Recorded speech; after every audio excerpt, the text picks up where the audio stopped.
Welcome to another figure week, hard surface week, organic week.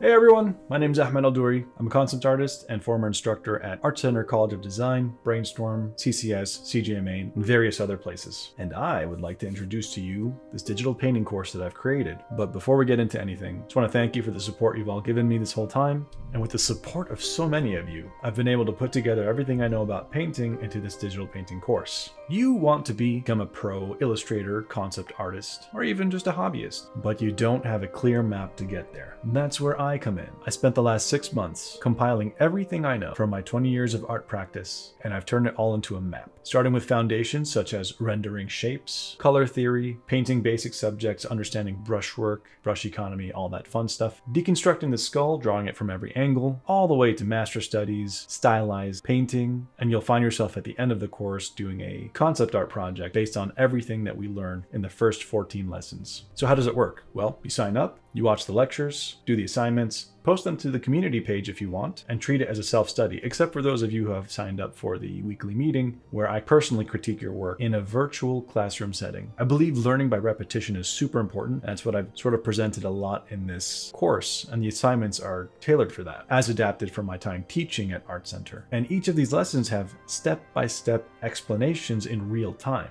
If you've ever seen my videos, you know exactly how I teach. And this course is intended to be a substitute for a college level course, but you don't have to pay the $4,000 or $5,000 per class, racking up maybe $200K in debt. With my custom design course, you'd be paying a fraction of that. And of course, I also have payment plan options if you don't want to pay for the whole thing at once. Thank you for watching this, and I'll see you soon.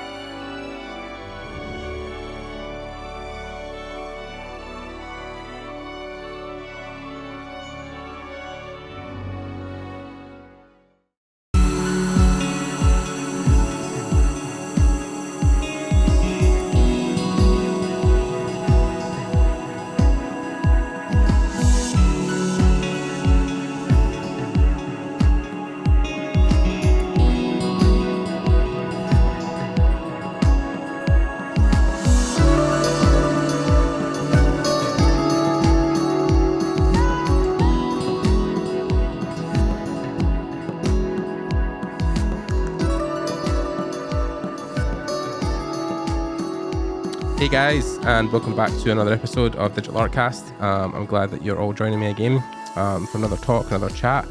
Again, wherever you guys are in the world right now, I hope you're all staying safe with multiple things going on the planet right now.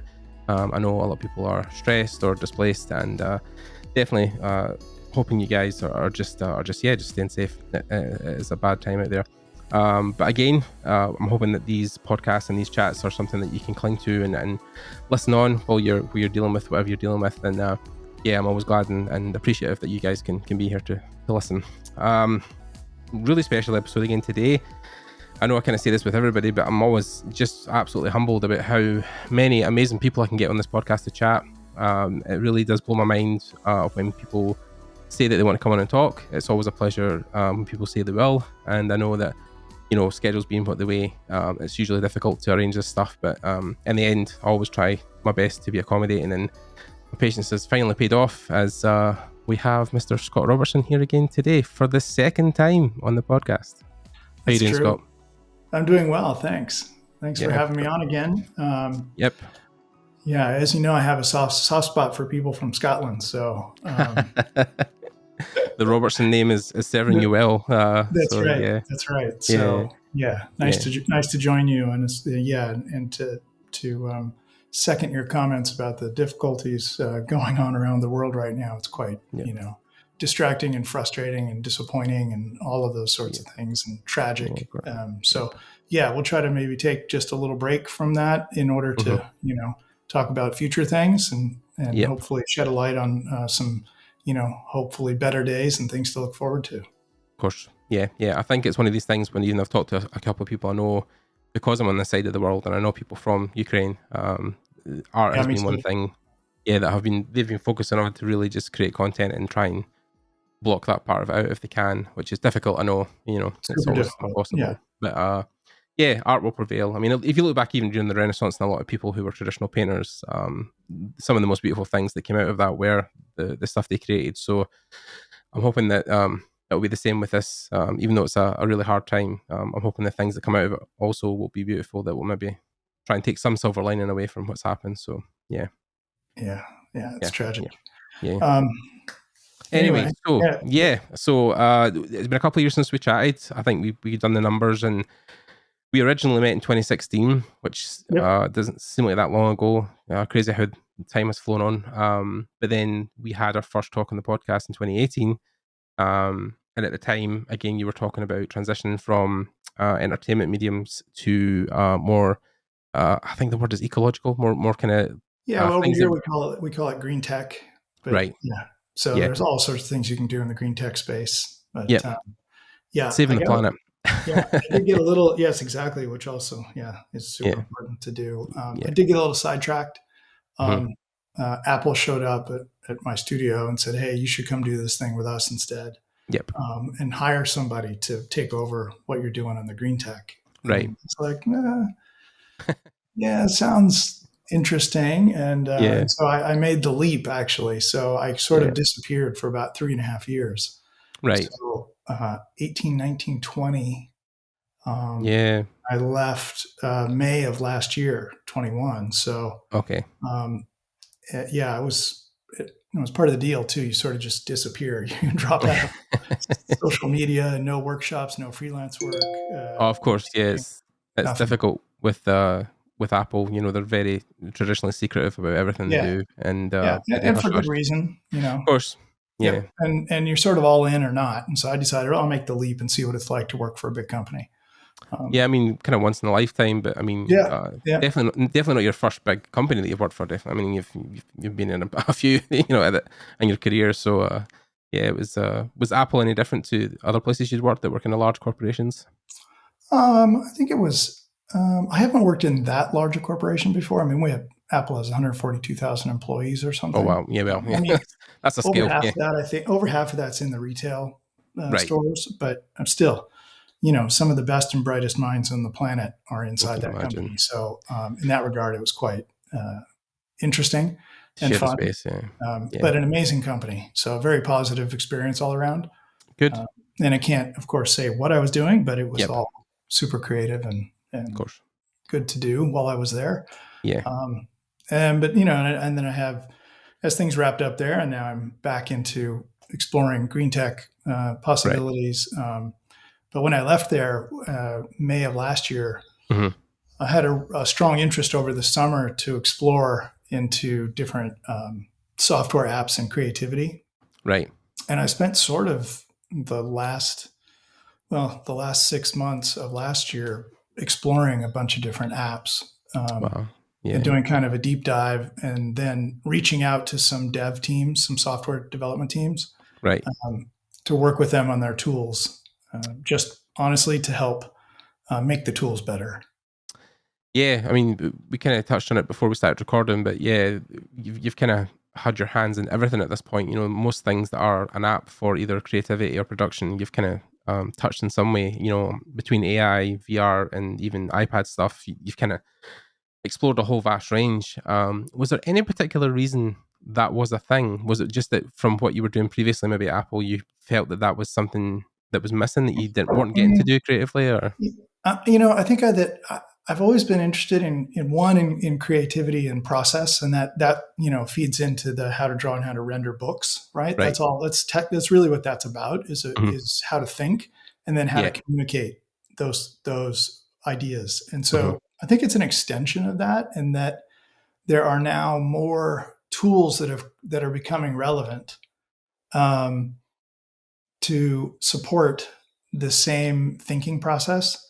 Right. And so in still having an interest in writing the How to Design book someday, the third in that series, I wanted to, and I always have an interest in sort of staying relevant and staying up on what are the current tools and tool sets, because whatever book I'm going to put out, it needs to reflect, at least I would like it to reflect what's in the field. Yeah. What's in the field, what's modern, what's the most helpful, and then things to watch out for, things that aren't helpful. And then also to learn how to extrapolate, especially the abstraction world, back into something functional. Right. And that's this marriage of traditional drawing and rendering skills put with the abstract idea creation. But there's also a large fear of people when new tools come along, right? There's like a backlash of, it's going to take my job. I'm no longer relevant, all this sort of thing. And so what I wanted to try and do was be the guinea pig, right? That would jump in with an open mind and say, hey, how can I help craft these tool sets to make it a digital assistant and not a digital overlord? Because everybody's assumption is when like AI creation tools come along that, well, we're done, right? That's I'm now working for the machine. Right. And, that was sort of the same thought even with Photoshop, right? It's like, no, photo collaging and then painting over those collages was, like, where's the skill in that? But you see that it's just become another tool, right? Same with 3D, 3D modeling in sort of in support of drawing and painting, right? So the tools just change, and they always have changed, and they always will change. Yes. And so I think you can get stuck if you sort of say, well, these are my tools I'm using, and that's all I'm going to use. I'm done learning, right? Yeah. So it's not a very sort of progressive, adaptive mentality. Yeah. So in the interest of that, that's kind of why I dove in over the summer. Right. A bunch of the AI stuff, a lot of VR, even stuff on the iPad from a 3D modeling standpoint, which has just gone bonkers. There's, iPad modeling now, for me, at least on the organic side, there's two apps, Forger and Nomad. Yep. Yeah. And especially Nomad because of the rendering ability, the post-processing rendering ability with the filters and lighting. And it's just stunning. I can do on my iPad Pro, I can do 4K rendering in about 10 seconds. Out of Nomad. And it's like, what? How am I'm doing that on an iPad? It's ridiculous. Absolutely crazy. And it's got all the sort of basic ZBrush-esque modeling tools. Right. So you could call it ZBrush Lite almost. Yeah. So, and I bet for 80% of modelers, that are like hobby modelers and even professionals, that works, right? Yep. Yeah. I spoke to a couple of guys who are professional 3D character artists, and Nomad is something that they are definitely behind. They think it's a very good tool. Yeah, I think it's great. Glenn Southern has the best, tutorials. Yeah. Glenn's a good dude. Yeah. He does a great job of Nomad. So I bought a couple of his tutorials when I got into it. Nice. And I'm sure Glenn will be screaming that you've done that. He'll be like, "Oh my god, he's a big fan." Totally worth it. Yeah. So Glenn and I are in the same sort of community, and we overlap in Gravity Sketch a little bit. Yeah. For sure, Nomad and Forger are both fantastic. Forger's now become part of Maxon suite of modeling tools. Oh, I never knew that. Okay. Yeah, they bought them. Okay.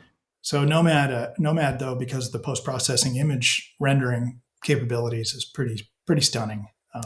Yeah, that's interesting as well, because I think, did they not just buy ZBrush as well recently? Pixelogic. As part of, I don't know. I think Maxon, because Maxon the guys who do Cinema 4D, right? Yeah. Yeah, they just bought Pixelogic. They just bought ZBrush like about 6 months ago, I think. I think that was the same time they picked up Forger. I think they're trying to obviously make a play for that whole suite. Yeah, I was going to say it's interesting how that's going now as well, because I know the last time I spoke to Gio, Gio was working still. He left Adobe to go straight to just working with Adobe. What's the one they've got now? It's Adobe Modeler, I think. Modeler, yeah, Modeler. Yeah. Which is, again, I think that's more in the VR PC space, but again, that's a whole thing that is now, I've heard, especially for blocking out, Modeler is crazy good. Although I've also heard that Gravity Sketch in VR is good as well, because it's almost like Lego sets or old school kit bashing for building models for film. Like you can kind of just fire parts on and make stuff out of it. And yeah, if you're concepting really quickly, maybe not for production, but if you just want to get shapes down and build things, then Gravity Sketch is really good. It's actually both. You Right. can use they have a great prefab library where you can import OBJs and just kit bash. You can bring in the texture maps even. Right. But at the same time, it's got actually pretty sophisticated sub-D modeling tools. So Wow. you could, I'm doing a series of cars right now for a big NFT launch, and they were all modeled. Then they're for a video game. They were all modeled entirely in Gravity Sketch. Oh, wow. Okay. And I find it to be so much easier and much more intuitive than working on a flat screen, trying to interpret, forms on a flat screen. Obviously, there are advantages and disadvantages to both. Yes. But I have found that it's because of the fun factor to work in VR and be able to see it one-to-one, walk around the shape essentially, and sit inside the vehicle. Of course. Becomes super entertaining. So now you're more into it and you're engaged and you want to model, right? Yeah. And then the shapes I'm able to model are much more gestural and Less machined kind of thing. Yeah, it's just I feel less constrained, right? I'm able to capture more of the gesture of the form and the sculptural nature of it versus working on a flat screen. As opposed to doing it in like ZBrush or Maya Max, that kind of thing. Yeah. Maya, I'm a Moto modeler, but it's just polymodeling, right? Whether effectively Maya, Moto are equal on the context of, modeling architecture. So, it's always crazy to hear some of the bigger 2D guys like yourself. Like even when I spoke to Yama Yurbarev a couple of years back, like, some of these guys who, came up doing a lot of, hardcore 2D stuff are now very accomplished 3D modelers also. I mean, it scares me almost when people are so diverse in their skill set, right? That there's just such a wide berth of stuff that you can do. Yeah, I think I have been observing that it's easier for people that have the traditional skills to transition into 3D versus 3D modelers learning how to draw and paint. Because you're building that part of your brain when you learn to draw in 3 dimensions with perspective, right? When you're building out that stuff, if you can do it cohesively, then you walk into a 3D program, you're just transferring that skill set into another medium. So, yeah. And there's also the hand skills that just takes mileage to build the sort of muscle memory that you need when drawing.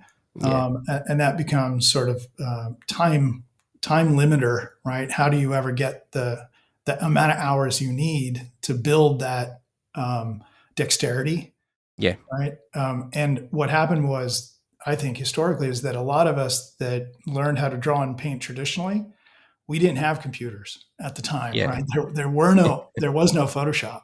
Or VR or anything like that. Yeah. No VR, no Photoshop, no iPads, no, CAD programs that were, helpful really much at all. And so what do we end up doing all the time? Drawing, rendering by hand and modeling by hand, right? With clay and wood and foam and that sort of stuff. So, of course. And we had years doing that without any digital distractions, let's say. So then when the digital things started to come in as tools to assist that way of thinking and communicating, right? Our hand skills, of course, came with us. Right. And that's just going to be tough to ever, get to that level of those people during that era, because that's all they did. So that's an interesting point as well. And I don't want to divert too much from what we're talking about app-wise, but just quickly, do you feel like within the digital space now, when people are coming to learn concept design or design in general, do you feel like there is too much noise in the space and trying to learn? Do you think it's almost overwhelming?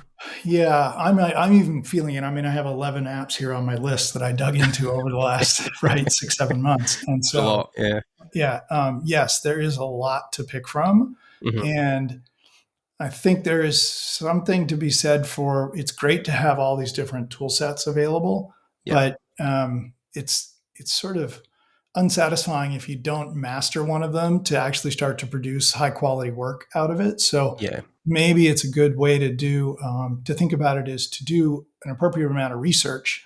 Like Glenn does a nice side-by-sides on like, well, this app does this app does that before you even jump in. Right. So I think now you actually have to do some research and figure out what is the right fit for the way I like to think and my own pipeline before I commit to learning that app. And then when you commit to it, try and stick with it long enough that you can get to the joy part of it, because right, the first month with it, or weeks to a month, is going to be frustrating, right? It's going to be slower than what you do with traditional media. It's so you just have to sort of work through that, and really it's about being patient with results out of the app, and also patient with yourself while learning. So if you can detach the productivity and speed component and not make that a part of learning, then I think your journey learning a new app becomes much more enjoyable.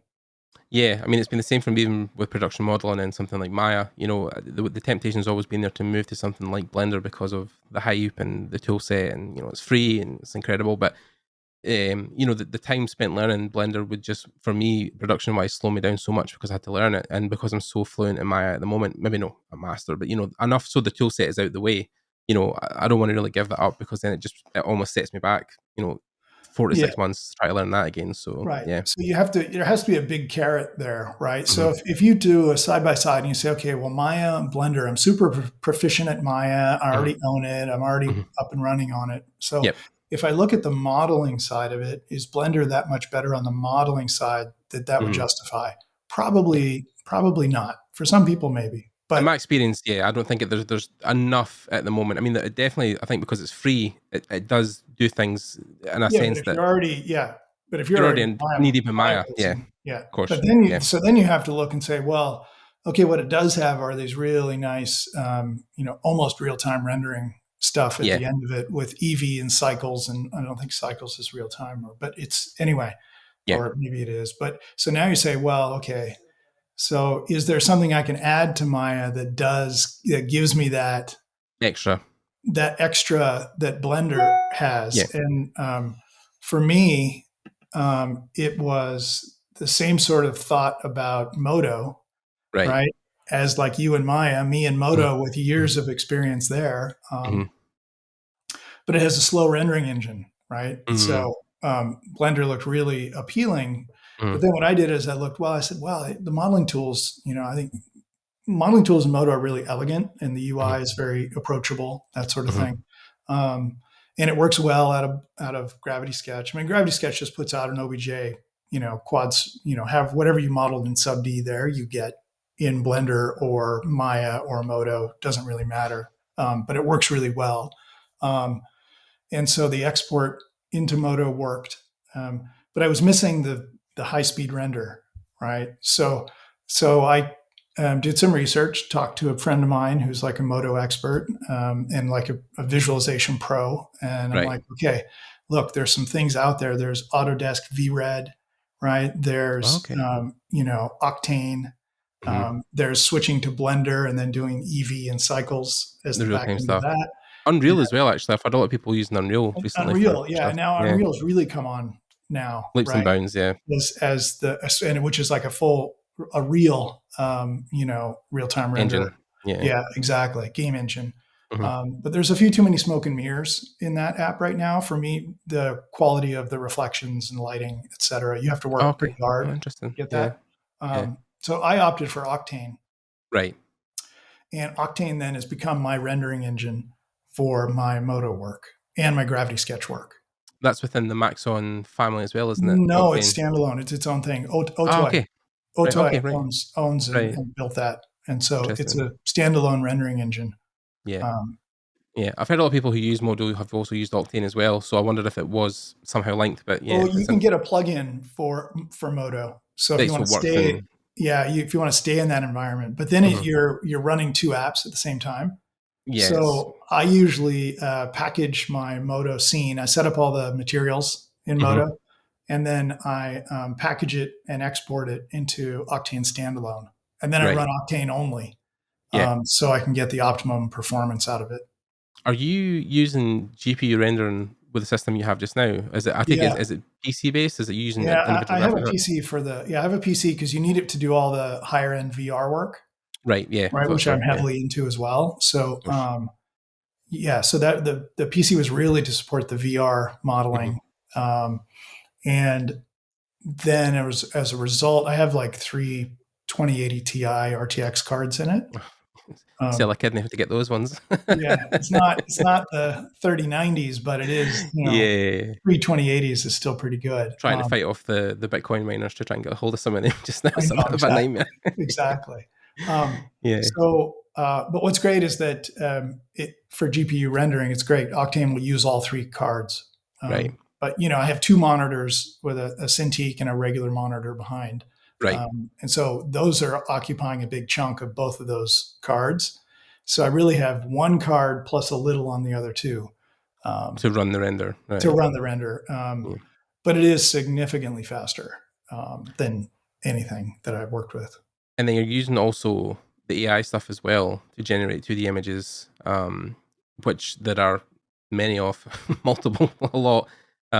Is there anything that's stuck out for you at the moment that you think is so the AI, well, since we're talking about the VR and the PC, let me wrap that up with like my two favorite apps there.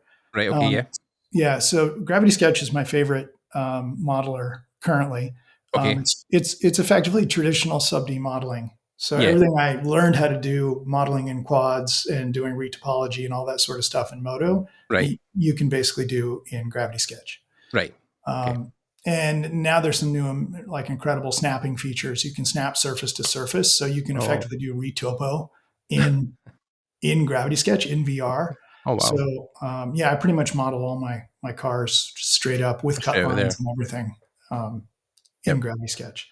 The other one I spent quite a bit of time in was Medium by Oculus, and that's before went to Adobe. Adobe bought them, right? Right. And now they still have Medium out on the Oculus store, but I've heard support's kind of not been there for it since, or well, it's that whole dev team went into work at Adobe now because Adobe purchased Medium, and it's transforming into Modeler. And so Modeler is looking very, very promising. But it's a totally different sort of architectural mindset in how you model, right? Yeah. Because Medium was always voxel based. I think Modeler is still voxel based. It is. It's just that then they brought even more tools to it. So you have to have a whole mind shift when you on how to do it, when you go into that. But as far as being like super fast and fluid, it's kind of like it's kind of like Nomad on the iPad in a way, right? It's kind of got the ZBrush kind of feel. It feels the most like Clay, right? Is Modeler or Medium. Probably makes sense with knowing the team, I mean, including Gio, who were there at the time, and Gio obviously being a very big proponent of ZBrush at the time and modeling in that. But then when he moved, even back in 2018 when we saw him at THU, he was demonstrating Medium back then. And I think he's probably brought a lot of that, he's like one of the leads on Modeler. I feel bad because he invited me to the beta on that, and I have yet to spend any time in it because I was so busy at the end of last year. When he of course. Me. And then the other one that looks like it has lots of potential is Codon 3D, which looks like full suite of ZBrush modeling in VR. The real problem for me, and I keep jumping into it several times. There's also one called Masterpiece Studio, I think. Right. Masterpiece VR. They're very similar, but the UI is kind of a lift from the desktop Windows and UI. Right. And just floating a Windows UI. Imagine taking the window from Maya, all those tools and buttons and everything, and just lifting it and showing it in VR. Right. It doesn't translate. Everything's too small, too fuzzy. It's not elegant, not easy to make your way around. Yeah. And so that's what Gravity Sketch has done probably the best job of, is their UI is super elegant, designed for VR. Yeah, I think that's one of the hardest parts of the whole VR experience is the UI, is trying to make it feel as natural as you can. I mean, there's some people who have tried to implement, UIs where your thumbstick's rotation would mean that you would select different tools. I've seen people who have even straight up tried to, put the tools in front of you like they're physically there, like a chisel or a brush, and like you just pick them up and use them. But I think that's still something, because the technology is so new, that we're still figuring out. And then even beyond VR, there's AR, which people are saying that is going to probably maybe dwarf VR because it then brings the two worlds of, you know, reality, real versus, you know, virtual reality, and kind of slams them together. So it'll be interesting to see how that technology evolves as well. You know, Yeah, I agree. I yeah. agree. It's going to be interesting. Yeah. I think my approach is just, you know, keep an open mind to all of it, Yeah. and try all of it. I mean, a Yeah. lot of these things are so incredibly affordable. Gravity Sketch is free, right? So, Is it still okay? Wow. Yeah. so Yeah. how can you not if you have a No, headset? exactly. Yeah. The blender And argument. it works on a Quest 2. So Yep. how can you not, you know, say, well, I'll take an afternoon, I'll watch a couple tutorials, I'll jump in and Yeah. see what it's all And the about. Quest is wireless. It's Yeah. relatively cheap and affordable. You know. Yeah, It's, yeah. exactly. So, I mean, the barrier to entry now for that is come way down. Yeah. I was buying the original headsets from Valve when they were like, you know, this big with the wires hanging Yeah, at the back. So I mean, it's come a long way in a couple of years. Yeah. yeah. So those are kind of my favorites on the VR side is Adobe Modeler, what it's becoming. It's looking super promising. And Mm-hmm. then Gravity Sketch is my go-to Right. on the VR side. And honestly, I do all my modeling now in VR. Right. I can't even tell you. It's like I jump back onto a flat screen. I'm like, what? I have to look in multiple views to figure out where this point is in space. Oh yeah, that was Right? interesting. And when you're Think in like that. Yeah. VR, you have stereo vision, right? Yeah. So you can just reach out and you know where the point is in space. Right. And you can just manipulate it XYZ freely Yeah. with confidence because it's effectively attached to your hand, right? And you know where your hand is relative to your body. Yeah. And so that is, I think, probably the most impressive and, you know, the biggest positive of working in VR is stereo vision, obviously. Yeah. So the ability to, you know, move around the thing and see parallax shifting is awesome. And then I think the most sort of underrated part of working in VR is what it's doing for your spatial memory. And what I mean by that is that when I've built something in VR, a surface or a piece of architecture, right? I've made a place that I visited, let's say, that I'm standing within 1-to-1 scale. Mm-hmm. My brain effectively imprints the memory of that space like I was there, right? Okay. So if I was to draw that in a single still image in 2D, and maybe I do a final rendering of it and I paint it, right? I'm having to figure out all the shadows and lighting myself, or Right. even I do a flat screen 3D comp of it. Mm-hmm. It still only feels like a photograph, right? At the end of the day. And so, Right. you know what it is when you look through a book or on a website and you see photos of a place, you don't really have much in the way of spatial memory of being, I see what you mean. having traveled, right? If you look at stuff, show you a bunch of pictures of, you know, California beaches, it's not like you're ever going to feel like you were there. Yeah. Right. But working in VR, Mhm. hang on, let me just close this thing that keeps That's so good. popping. Yeah, I think I know what you mean with the whole spatial awareness thing. It's definitely, if you stand in front of a person, even just a person, to draw them, you know, it's way different than looking at reference photos on the internet, you know, because there's so many minutiae and detail you'll see physically just standing in front of them. You know what I mean? Yep.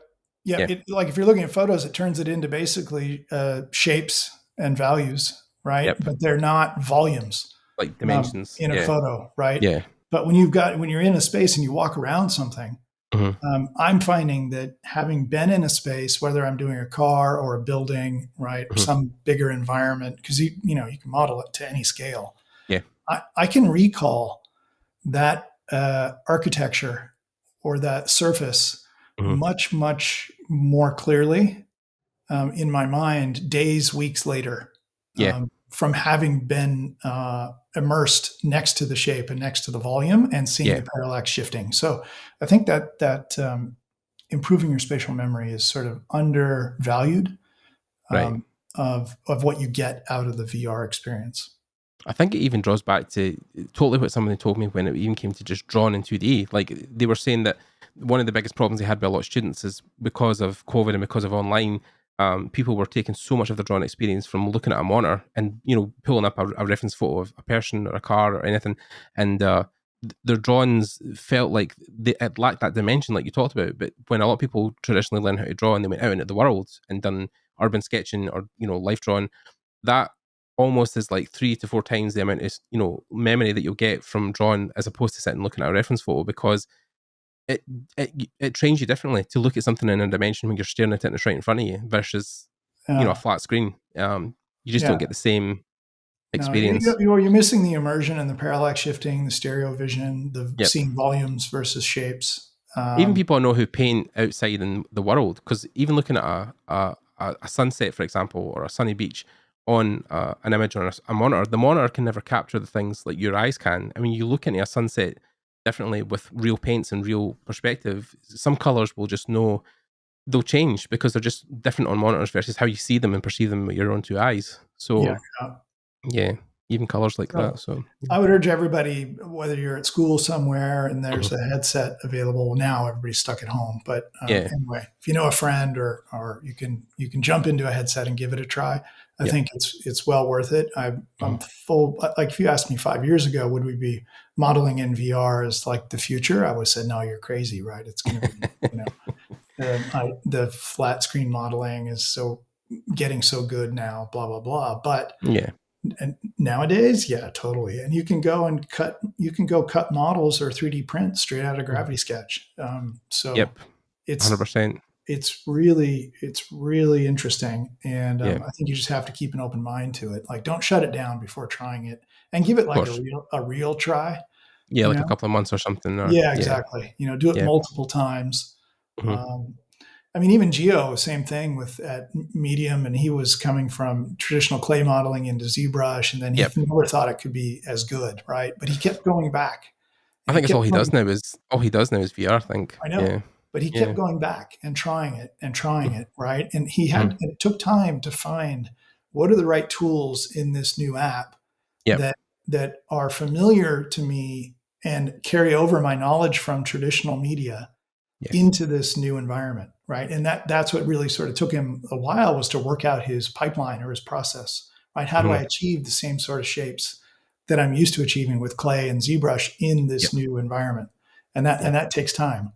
So, you have to be patient. You have to give it a couple tries. You have to experiment, and then then you can rule it out or go deeper. Move on. Right?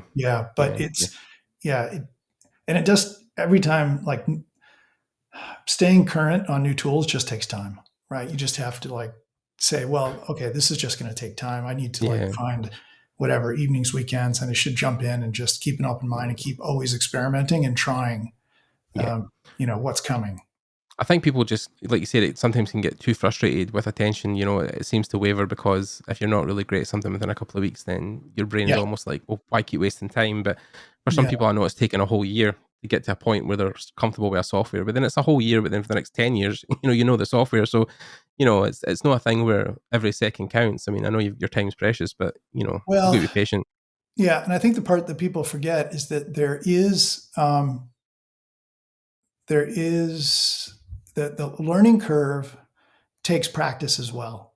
Right. So what I mean by that is that how you approach learning new tools, the more you do it and the more tools you try to experience, the better you get at how to approach learning itself from the beginning. So for instance, I've learned a ton of apps over the last, 5 years, and I sort of figured out a rhythm for my brain and like how best to approach learning a new tool. And so for me, it's about identifying an app that has potential, right? So the first thing is, does that app have potential to support the things I want to create, right? So what I tend to do first is I watch a bunch of tutorials, usually just jump on and watch them for free on YouTube because there's so much of a community out there now. Of course, and so I might buy one from Glenn, but I'll jump in and I'll look at the tool and I'll watch like hours of tutorials over, a couple of days. So I'll dedicate say a whole weekend to just watching tutorials. And what I'm trying to do is two things. I'm trying to evaluate the tools to see if they could support what I want to create. Right. So one thing is I'm qualifying it and saying, yeah, there's potential there before I jump in and try to learn and do anything. And this is before I even buy the app, right? Yeah. I just sort of heard about it, but this is my intro to it. Then the other thing I'm trying to do, not only evaluating does it have value, the second thing I'm trying to do is I'm trying to understand the architecture of the app itself. Right. And what I mean by that is that software developers are usually quite logical when they write programs. And if you can understand the architecture underlying the technology, then when you get stuck or you're working in the app later, you start to understand where things are arranged and why they're arranged certain ways. And so then it becomes, I got to say, much, much easier to almost predict where a tool might be, right? Because the way that tools are grouped based on a lot of times the programming or technical ability of the app, but that was driven by the programmers. So if you can sort of get in the head of the programmer and understand the choices they made and why, then you can start to understand like okay, these are primary shapes. They're arranged this certain way. Then they get broken into this. And then it's kind of like in ZBrush, understanding all the Z remesher, all those things like at a fundamental level. And I find that to be super helpful when I start getting stuck. Right. And now I'm at the next stage, which, okay, now I'm actually going to go get the app. I'm going to install it. Now I'm going to jump in. I'm going to redo the tutorials, but I already have a decent understanding of the architecture. And more importantly, I know which tools I want to go learn first. Right. So, because usually in each app, there's probably only 30% of it that I'm interested in. Right. And so it's the 80-20 rule kind of thing. 80% of the time, you only use 20% of the UI. I know. And same even in Photoshop, right? I don't use any of the photo manipulation stuff so much as just trying to use it as a painting tool, right? But it's really way deeper than that. And and I'm not interested in any of the 3D stuff or any of those sorts of tools because I have other better tools for 3D. So you can ignore a lot of it. And watching the tutorials first allows you to ignore a lot of it. And you get like right to the things you want to learn. Yes. So that's become my method, and that's how I try to do it with each new app. Well, I mean, talking about the whole thing of the 3D experience within VR and your spatial awareness there, how is we kind of touched on it earlier, but how is the AI 2D stuff, flat screen stuff, how is that playing into your pipeline? Yeah. I just started getting into that last summer as well. And I have, what do I have here? 3, 4, 5, 6 apps on my list. There's a fair few, yeah.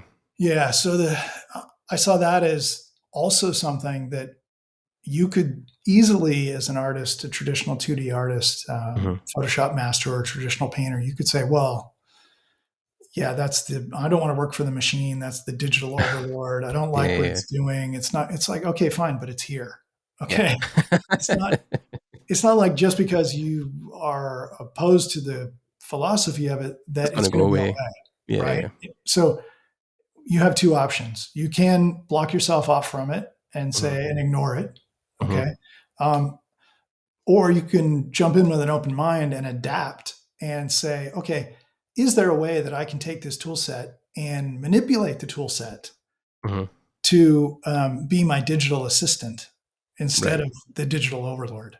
Right. And so that's really been my mindset. And I've reached out to a few dev teams to say, I think what you guys are doing has a lot of potential. I've tried it. Would you be interested in having a chat about, other ways from my perspective, on the sort of more traditional art side, as opposed to programming, side, things that you could do to make it feel better, right?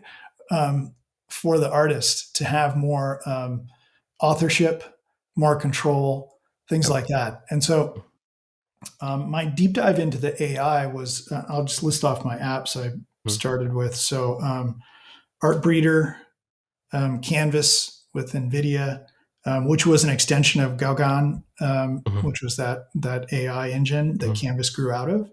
And then Viscom, which is now there's more than 3 people now, but a small dev team that's been trying to figure out, is there an assistant in the rendering side? Can we take a line drawing, render it, right, automatically with AI? So that's what they're trying to do.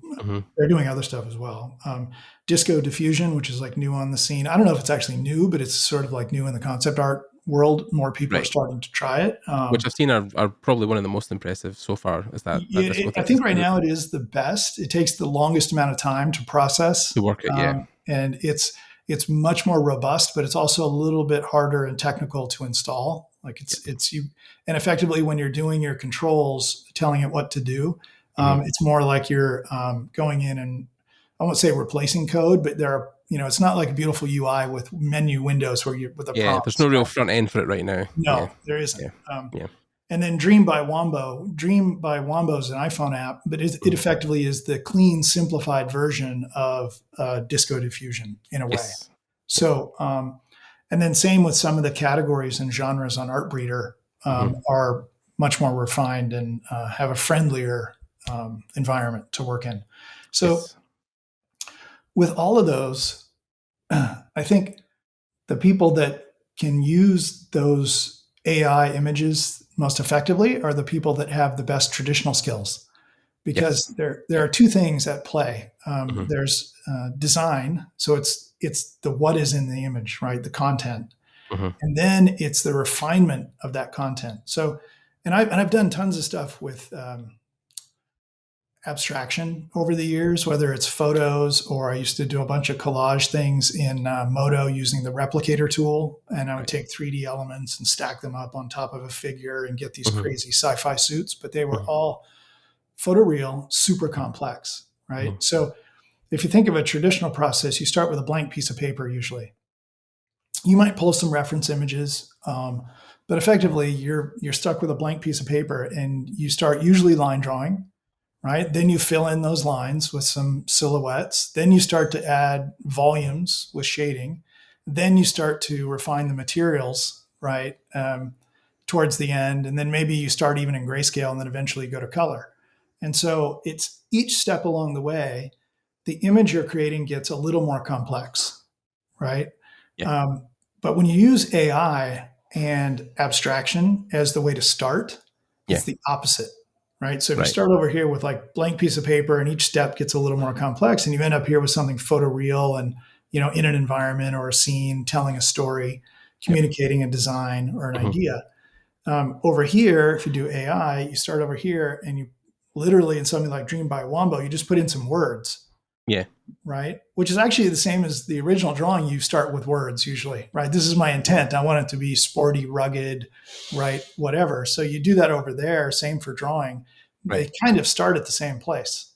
So that part's very familiar.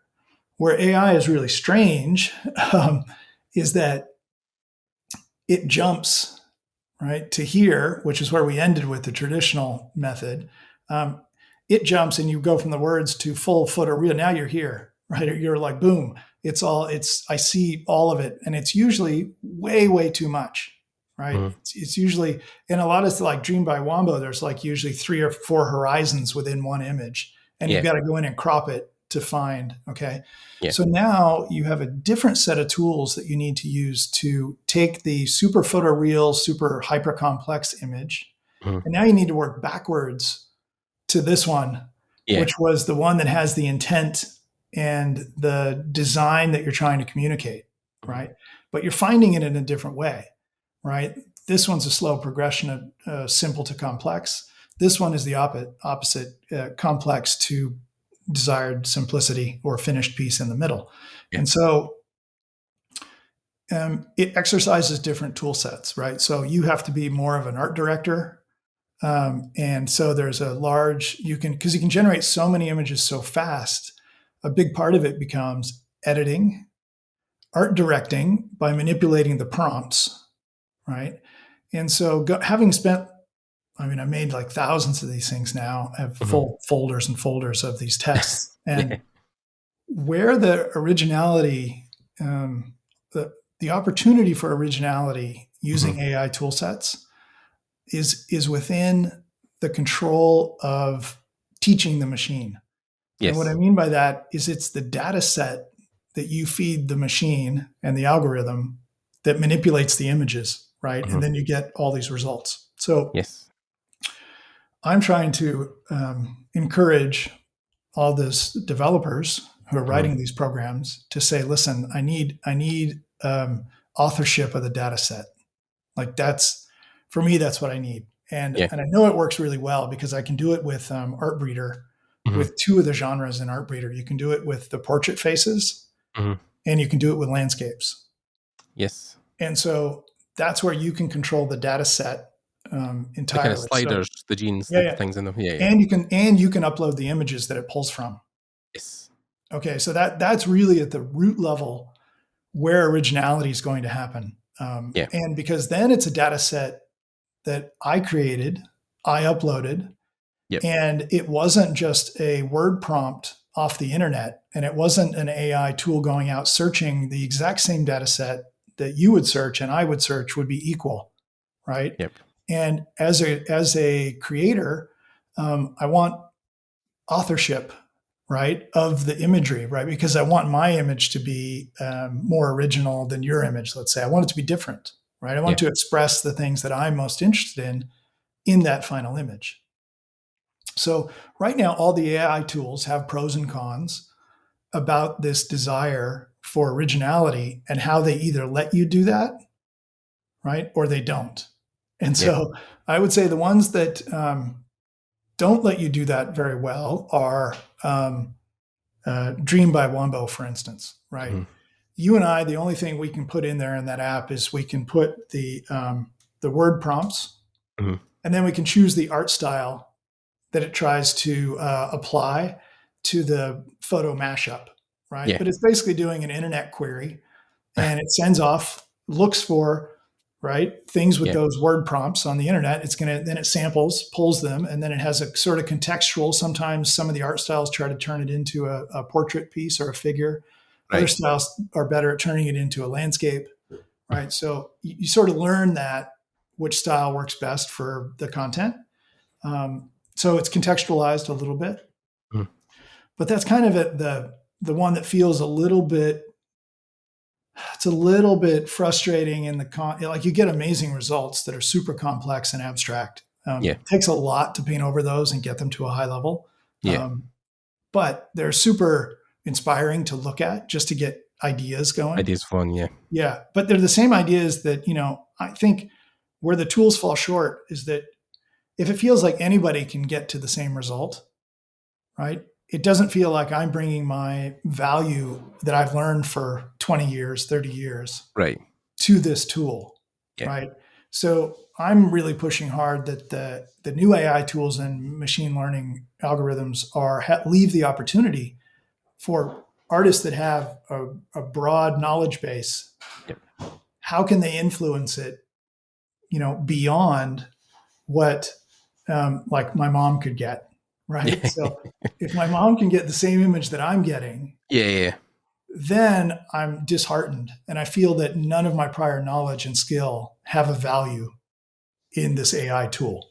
Yeah, I've even found it the same when I've been using Artreader, because I've been using it extensively the last week since you basically talked about it, and the results I have had have been incredible. And the thing I have found is that, people have said even to me like, oh yeah, anybody could do it. It's an AI generated. There's nothing artistic about it. But when I sit with an image, I don't just take the first image I get. I will sit and play with those sliders for sometimes a good hour, and the end result, even just tweaking something by like 0.1, like plus or minus, the things I have came out with in the final versus what it gave me originally are totally different, but have the elements I would say that would make a great piece.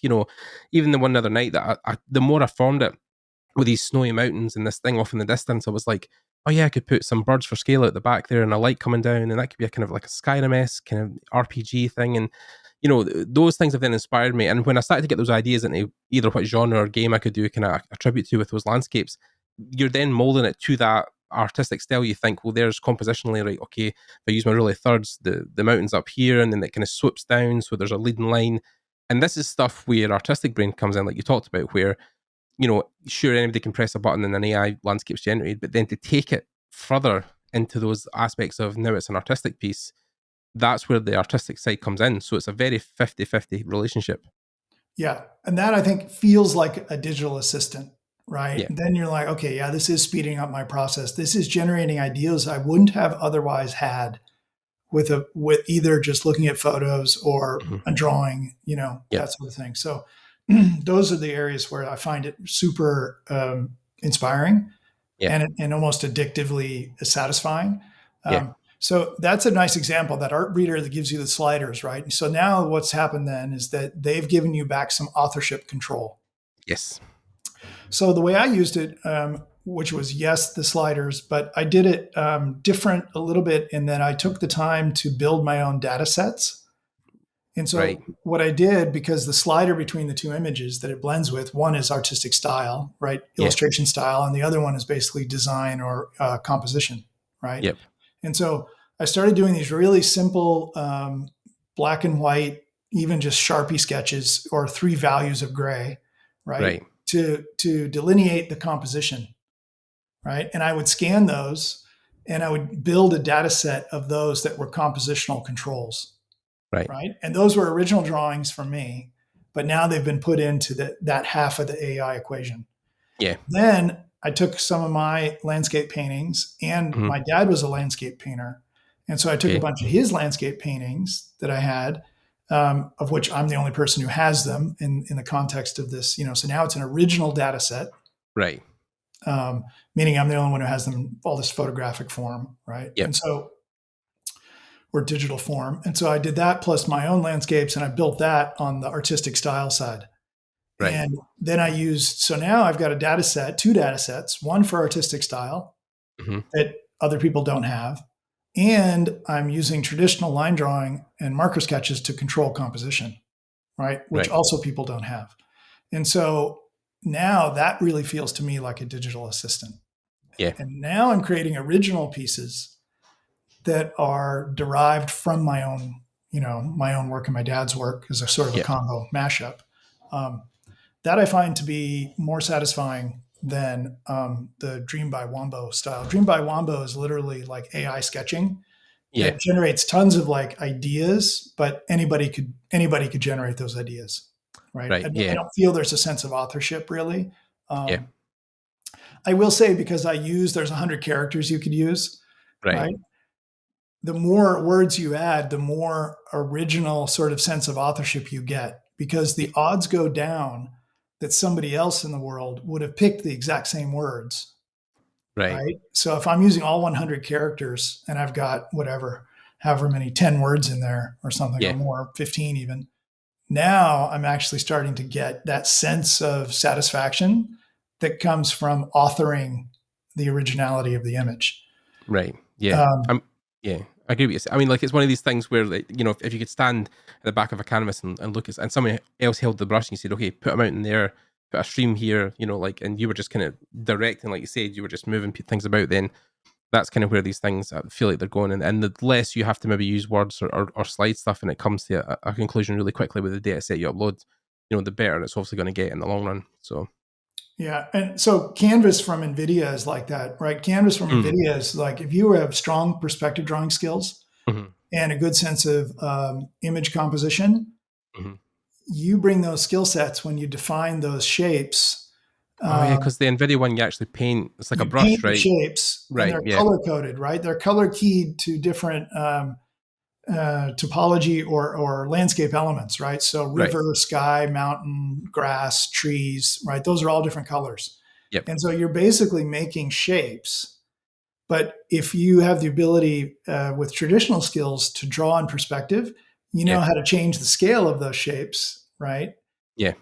To hint at where is the horizon. And it's smart enough at then knowing where the horizon is as well. So you're helping it to better understand your intent. But you're in full control of the composition. And so that has a lot of authorship ability as compared to just using word prompts, for instance.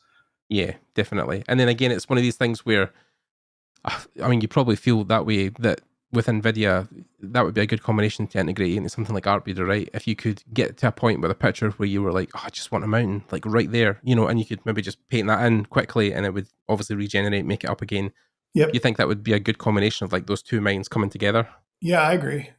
Yeah. I think so. Because what's missing out of the canvas is the art style, right? It doesn't ever looks like a painting. It's always photoreal. Right. Right. Yeah.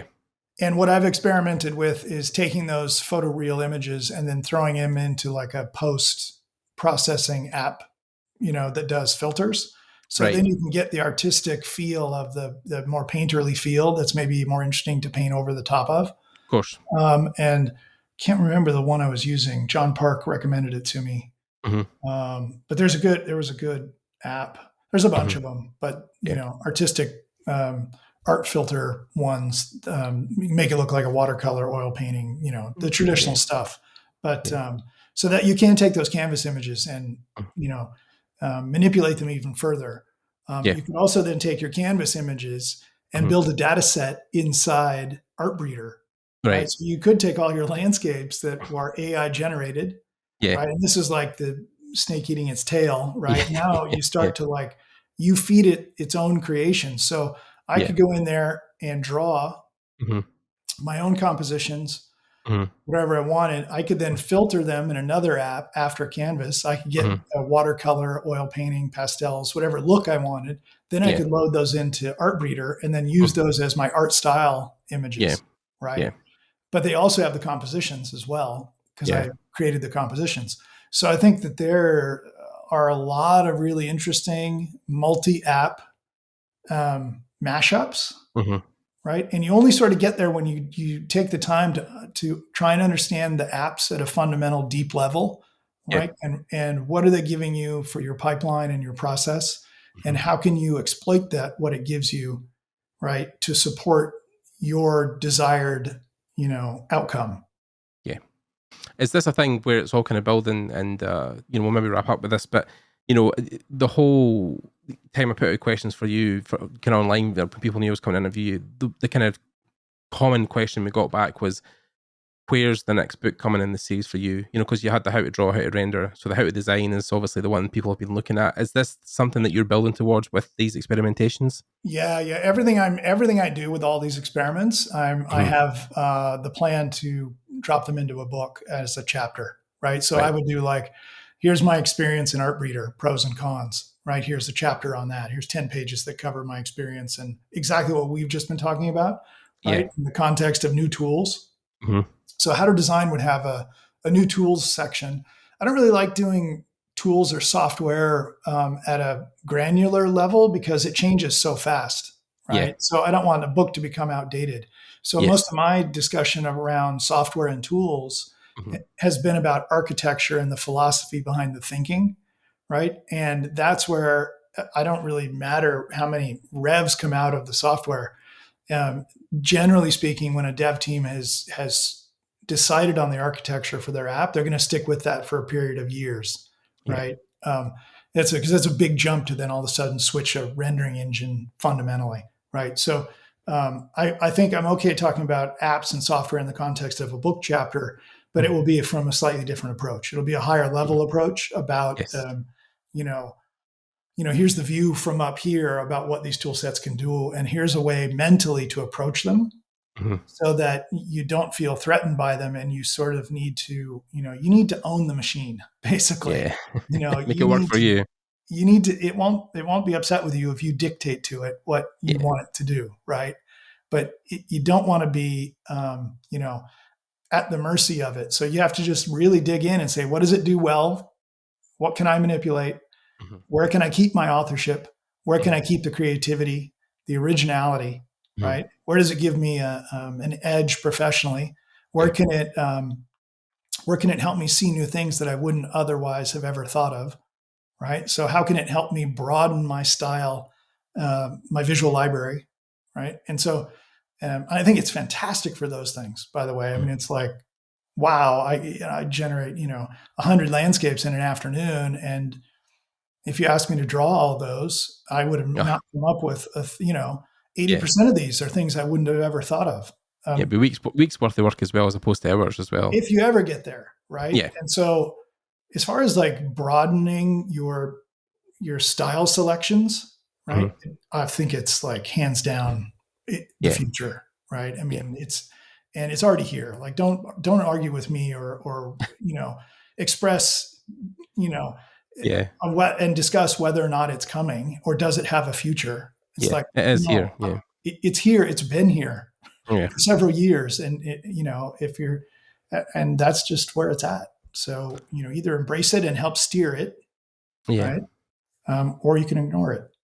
He who is resistant to change is destined to perish, I think is the old saying. So it's even people say the same with VR and its use case, and the fact that, you know, like, it's not going to change the landscape. But even for me, outside of art, you know, as a lifelong gamer, VR was one of the first things. For many years in my adulthood, games were never really hitting the same. Video games, I mean, they were cinematic, they were getting more, you know, realistic, but VR is what really reinvigorated my sense of having fun in a game environment, because you were in it, you were physically experiencing these things. And it's the same with art now. You know, people, once the gaming thing passed on and VR had kind of done its thing with that, and then people started to use tools within it, you know, and art and VR sculpting, you know, people were like, you know, it's a fad. It's, you know, it will never beat VR. It will never beat, it'll never beat ZBrush. It will never beat Maya. But now, you know, we're getting to that point where the tools are so advanced, it is happening, and very quickly, you know, within the matter of years rather than decades. You know, it's the exponential growth of it has been incredible. So, and obviously more and more people are embracing that side of the world. Yeah. So I think you're right in what you're saying. You have to really embrace it. Yeah. It was like a year ago or something that I played like Half-Life Alyx, right, in VR. Which is incredible. Yeah. And I can still remember the layout of rooms. Yeah. Because I walked through them. Yeah, 100%. Right? And then a facehugger scared the shit out of me, and I had to, you know, tear off the headset, right? Yeah. But I can still like have a visceral memory of experiencing another place. Yeah. Because it was in VR. Yeah. And I just don't get that through a flat screen.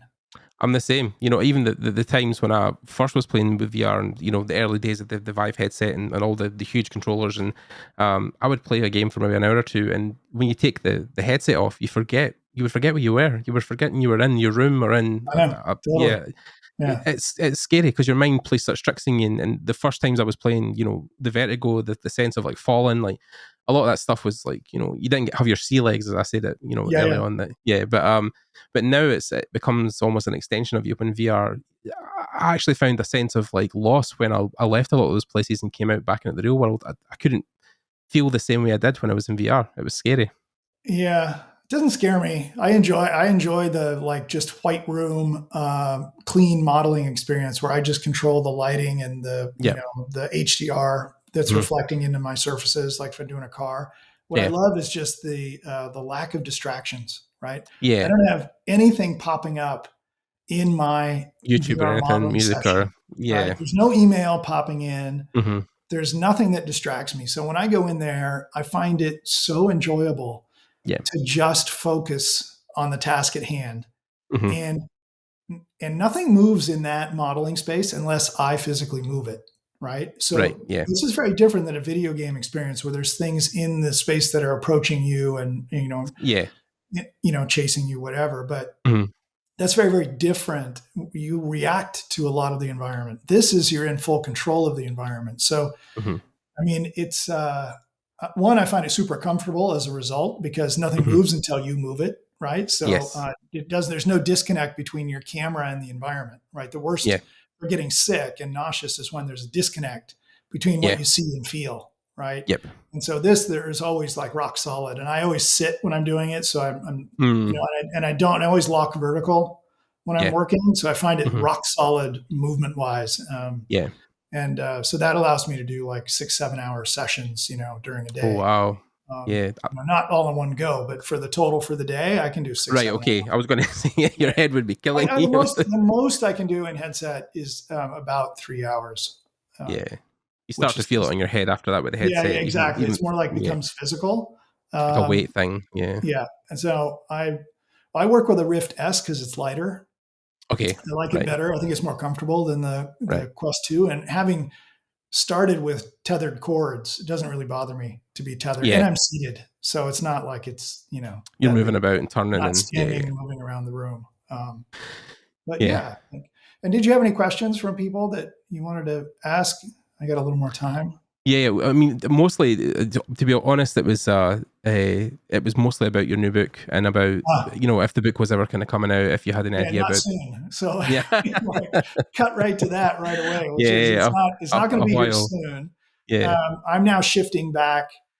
I did a NFT, a 3D NFT with Crypto Motors last Thanksgiving. So that was something I did over the summer, which is a whole nother topic. The whole NFT space is just insane. I'm working in that space right now, so that is definitely a whole other topic. Yeah.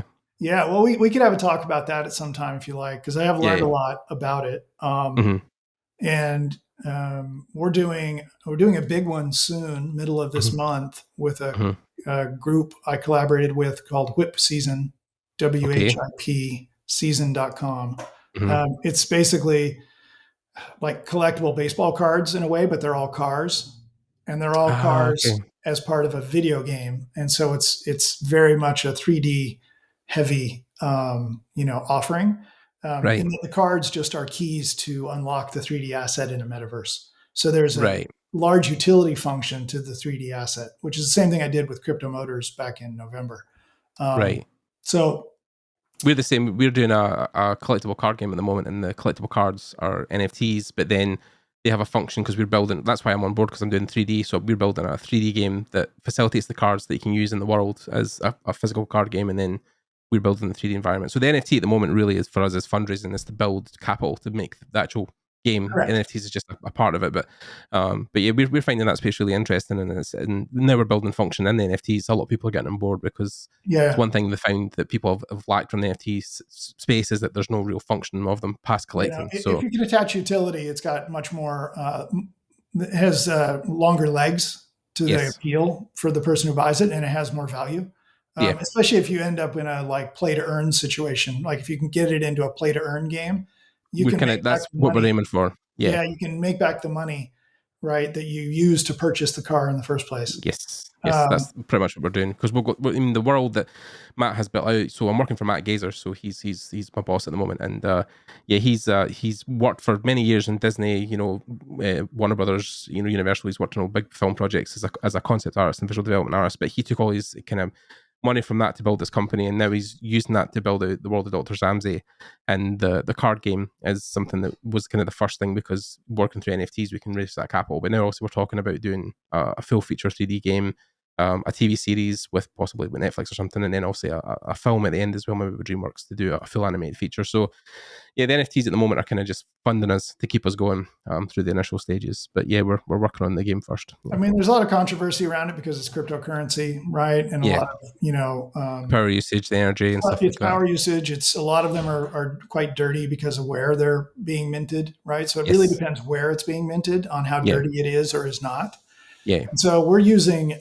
We signed a contract with Offsetra. Offsetra's Hmm. in the UK, Right. and they will track your mint Hmm. energy usage and Hmm. how clean or dirty. So they actually measure the CO2 output during your mint, and Oh, then interesting. you donate to reforestation or a green program to offset your Okay. CO2, Your carbon footprint. Right. your Yeah. Yeah. carbon footprint. So you can do an NFT drop that is carbon neutral. Hmm. It's not carbon free, Yeah. right?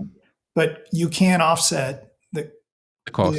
carbon produced by the energy used, Mhm. right, to be neutral, Yeah. so that you're not, making the problem worse. And I do fundamentally believe that that's going to get cleaned up over the next year or so. Yeah. Well, As we use primarily Wax crypto at the moment. We're on the Wax blockchain, and the Wax blockchain is inherently one just for gamers, but also it is one of the cleanest Mhm. cryptos, and so that's the reason that we're on that blockchain, because the reason it supports the gaming side of it as well as the clean energy side. So we've made that conscious decision early on, and Matt was very clear about what he wanted to do with that, because Yeah, Ethereum yeah. was obviously, but Ethereum 2 is coming out. That's supposed to be even cleaner. So Well, we follow it's this. gonna all go to proof of stake versus work, and then that'll Yes. effectively get rid of mining. Yeah. For so then will be very very little energy usage. Yeah, definitely. So which I can't wait for. Of course. But Yeah. in the meantime, I think if you're going mainstream, the Hmm. group I'm attached to, they wanted to do mainstream because of the security of Ethereum. Yes. Everybody has it, et cetera. Hmm. It's a big launch, that sort of Yeah. thing. So I can understand that. So Yeah. I think that this is kind of your best option currently, Yeah. is to do a proper offset program, Yeah. to be neutral at a Yeah. minimum. What you're doing is better. Hmm. If if the token works with what you're trying to do. Well, Hmm. we'll talk more about this. We should Of course. chat. Yeah, Off, a whole off other can of worms. But yeah, but I mean, even what we talked about today, Scott, was great, and I think for everybody that's listening just now and have got to this point, I'm sure they've really hung in your every word at this point, because it's one of these things that I love about your approach to work, is that even as you continue to go on and do more work, you never really give up on embracing new technology and new ideas. So I try not to, but it does take effort and it does take time, right? Of course. And you can't just try not to put pressure on yourself about the results, right? Yes. Just take time, learn the process. And I think a side benefit is you learn a lot more about the way that your own brain thinks, right? Yes. Even if you explore a tool, you watch some tutorials, you start to better understand your own brain and what stimulates it. Yeah. And you're like, wow, I found that thing I just watched 3 hours of tutorials. I didn't get any of it. I just don't connect to that. It's like, great. You just learned something about yourself. Yeah. Exactly. So that is totally time well spent. Well spent. Exactly. Yeah. So I think it's all about that ongoing, lifelong learning journey. I don't think that ever goes away. Know thyself. I think it's one of the hardest things about becoming an artist, is that knowing your whole visual language is difficult. So yeah, definitely. Okay, so we'll let Scott go because he's got a busy day ahead of him. But yeah, if you guys have listened to this point, thank you again for listening.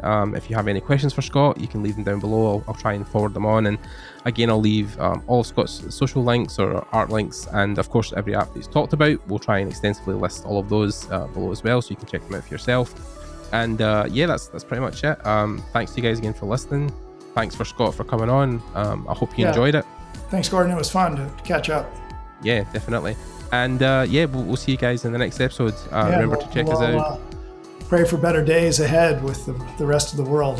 So, yes, 100%. Yeah, everybody be well and be safe out there. Yes, our thoughts are definitely with the guys in Ukraine right now, and I hope everybody in that country is staying safe. I'm hoping maybe by the point this podcast episode comes out, then things have changed and we are in better days. But we will see what the world has to offer for us. But positive thoughts going out. And then again, we're on many podcast services across the board: iTunes, Google Podcasts, Spotify, and of course we're on YouTube for the video podcast. So check us out on all those channels. And we'll see you guys in the next episode. Bye, guys. Bye-bye.